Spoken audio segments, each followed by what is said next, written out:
Hello again. In this video, I want to review an email that the FCA sent to the Transparency Task Force after I participated in a book club event that they hosted. The email was sent on the 16th of July of this year, 2024. It's quite relevant because it ties well into the themes that I've been developing in this series of videos. And I think what you'll also see is some similarities to the conclusions drawn in the all-party parliamentary group report into the FCA. I've pasted the email into the description, so I will work through it. Before I start, the email did come with permissions to share, although out of courtesy, I haven't named the author because that's not what I'm trying to do here. I'm more interested in showing you how the obfuscation that's baked into the regulator-prosecutor model fails the victims of financial scandals. So if we start with paragraph 2, I do not recognise the caricature of the FCA described during the event. What you'll note here, if you've looked at the press and the coverage of the all-party parliamentary group work, in particular the FT article, there's quite a bit of coverage from comments made by a spokesperson at the FCA in response to the report. And you'll notice very similar narrative that they've used. Now, of course, the FCA are entitled to their opinion, so that's not necessarily a criticism. And you'd always expect a spokesperson to defend the organisation. But moving on to, further into the body of text of the same paragraph, the FCA is not above criticism. Well, I think the obfuscation that we've been studying throughout this series of videos puts that into doubt. But many of the statements made during the event are inaccurate. Now, notice that the author has not identified what those statements are or shown how they are indeed inaccurate. But the one thing I would note is if I've made any inaccuracies or responsible for any inaccuracies, I would contend that the impact from those inaccuracies pale into insignificance in comparison to the impact on the victims of the scandal resulting from their failures to protect consumers. Then it starts to get very interesting. And now I draw your attention to the comments.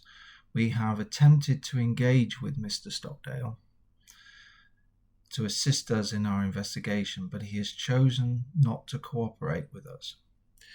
Now, this is very interesting.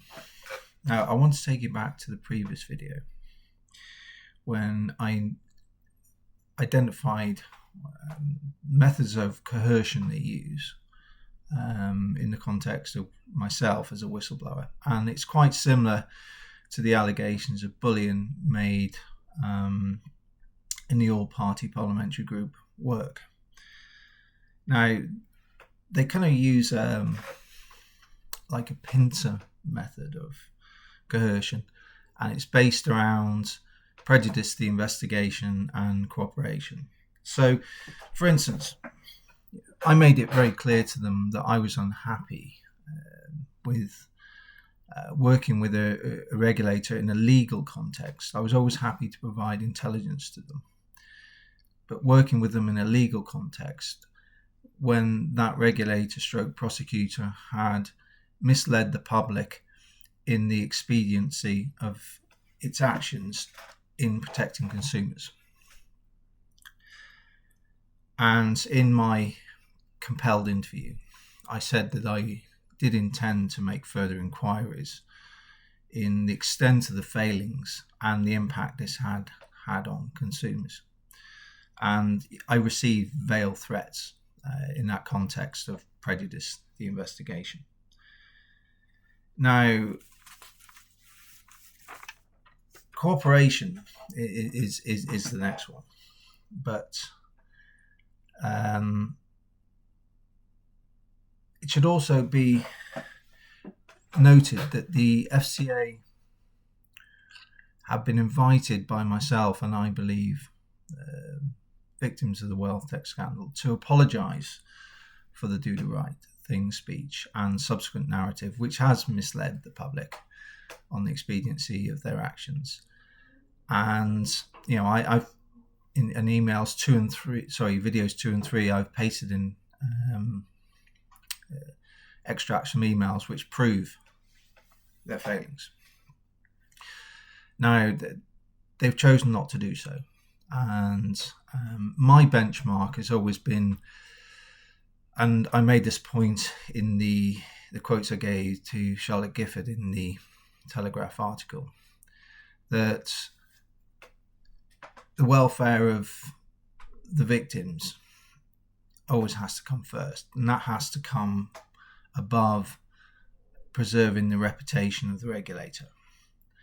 And I also asked the FCA to work with the Treasury in trying to recognise their failings, and they are catastrophic, way beyond just whistleblowing, which I'll cover in future videos, and to come up with a package of compensation to not only cover the costs of the audit, but also to help them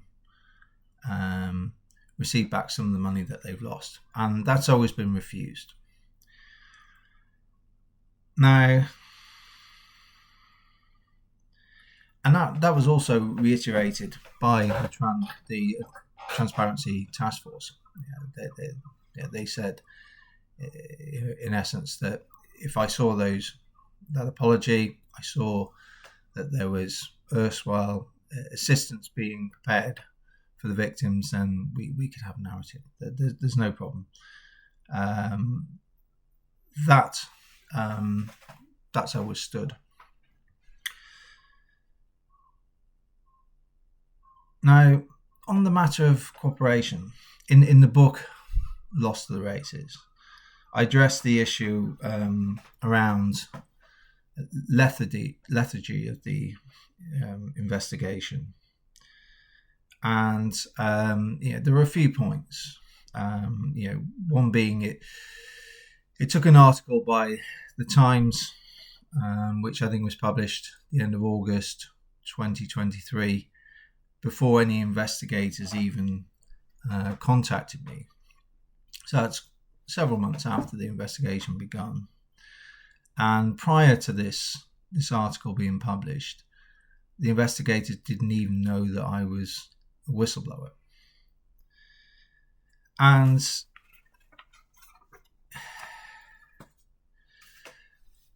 when you meet people, when you attend meetings, I think you pick up quite quickly how prepared people are for the meetings in the way that they react in the meetings. And it was very, very clear to me during my compelled interview that the two investigators didn't have much what I would call mastery over the data they were using. And you can tell this by the standard of questions they were asking and so on.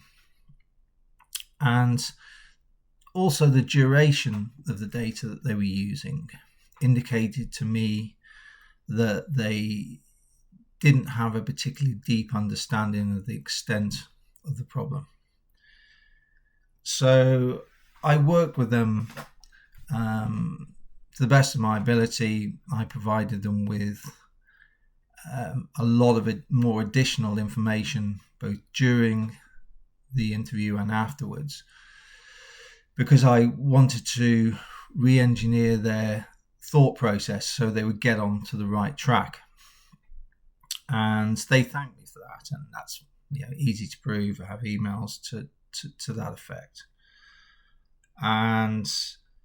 But there's a further issue here, which shows that this corporation angle is false and coercive.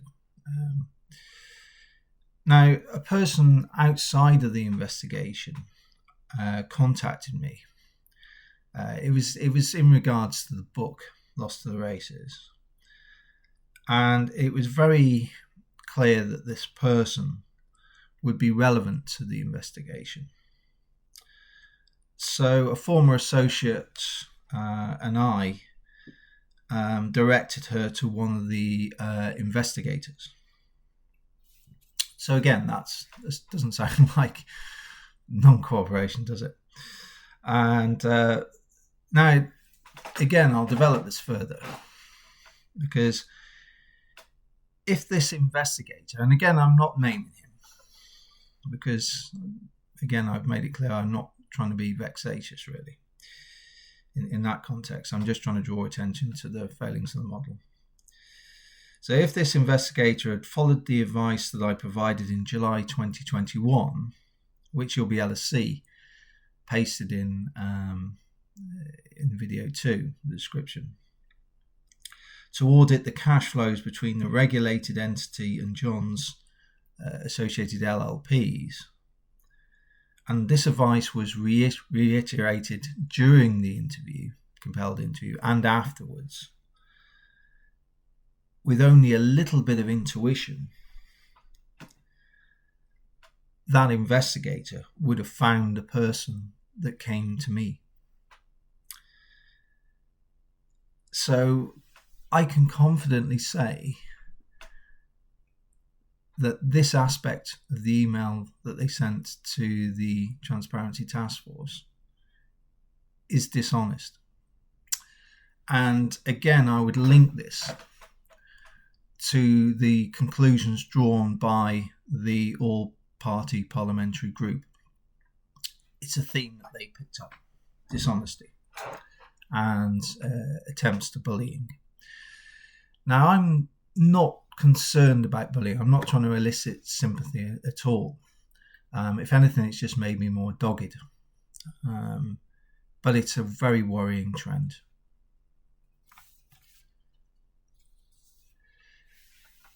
The issues in paragraph 3 I'll address in future videos, because they refer to the secondary objective.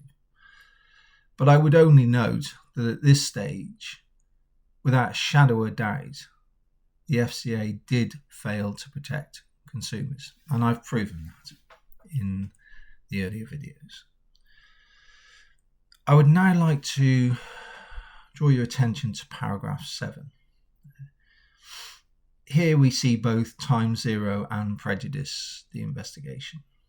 I've addressed both in previous videos, but let me remind you that prejudice the investigation is a zero-sum game. The more the FCA uses this as a tool of obfuscation to protect the reputation of its own organisation, the more it compounds the distress experienced by the victims of the financial scandal. And again,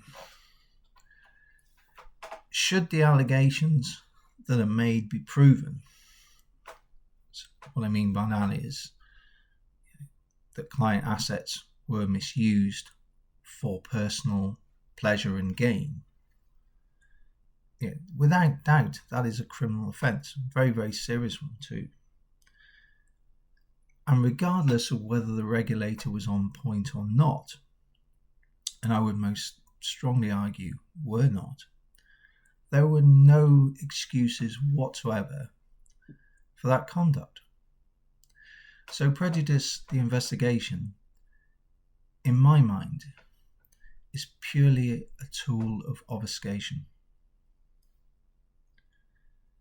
Now, again, I hope you can appreciate that there are real similarities in the way that they've responded to my participation in the Transparency Task Force book event and the conclusions drawn in the all-party parliamentary group report into the FCA. Now, I do differ in some of the solutions put forward by the all-party parliamentary group, and that is not in any way a disrespect of the work they've conducted, which is very good. It's just a matter of opinion. I personally see the issue as a need to put greater distance between the regulator and the investigation / prosecution, because you have that conflict of interest between a regulator that has clearly failed to protect consumers, which is conducting an investigation and potential prosecution, when you can't understand the nature of the allegations without understanding the context of the regulator's failings in protecting the consumer. That is where I see the problem. I'll draw your attention to another aspect. The all-party parliamentary group, they note a series of scandals, and there's a few names that pop out, such as British Steel and London Capital Financial. Now, what I would argue here is we have a rinse and repeat cycle. Because if you can never get to the source of the problem, the failings, identify them and then hold the regulator accountable for them, and in a transparent way see what's been done to prevent that happening again, you'll just roll from one crisis to the other. And I think if you look at what's happened at London Capital Financial, effectively what we've seen is rolled from that into the WealthTek scandal. And in my mind, this is purely because of the baked-in obfuscation of the current regulator-prosecutor model. Because this prejudiced the investigation is put up as a wall of obfuscation, you can't address the problem. They use time to amortize the options or the opportunities for accountability. And then you just roll into the next scandal. And that, to me, is the problem. That's the root of the problem. I'll be back with future videos, so goodbye for now. I apologize for the grainy quality. I have to fit these videos around lots of other things, and I do have a busy day today. This was fresh in my mind after the work of the all-party parliamentary group report. I have a long day ahead, so it's quite an early recording. Bye for now.